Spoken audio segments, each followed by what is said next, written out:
Right now at 5 o'clock, we are learning more about one of the worst aviation disasters in Connecticut history. Good evening and thanks for joining us tonight. I'm Dennis House. And I'm Denise DeCenzo. We begin tonight with new information about the B-17 crash at Bradley Airport.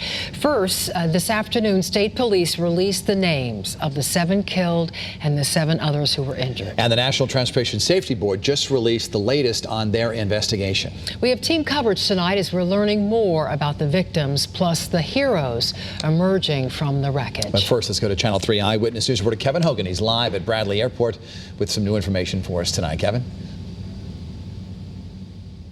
Let's begin our coverage instead with Channel 3 Susan Raff. We'll check in with Kevin a little bit later in this broadcast. Susan? Dennis, Gary Mazzone worked out of this courthouse here in Litchfield. We had a chance to talk to some of his co-workers today. He worked on criminal cases, and you could tell just by talking to them for just a few minutes how much they really liked and respected him. Gary Mazzone was on board the B-17 before it crashed. When his former co-workers heard about his death, it hit them pretty hard. Yes, it was horrible, devastating news.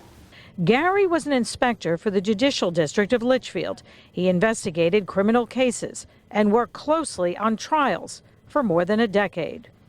He was an incredible person. I feel very lucky to have known him, to have been able to work with him, and I know my coworkers feel exactly the same way.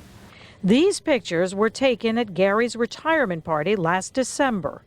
He was an avid sportsman, very dedicated family man, and there was nothing that he wouldn't do if you asked him. And I think certainly I know his family will deeply miss him, and we will here as well. Before working out of this Litchfield courthouse, Gary worked in the Chief State's Attorney's office, and before that he was a police officer in Vernon for 22 years. He was a lifelong resident of East Windsor. He was known affectionately as Big Gare. The first selectman says he was kind, generous, and treated everyone he met as a close friend. He will be greatly missed. One of the things that his co-workers told us today was that Gary would do anything for anyone. He was also someone who liked to have fun and had a good sense of humor.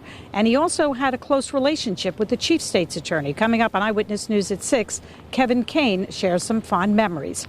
We're live in Torrington. Susan Raff, Channel 3 Eyewitness News.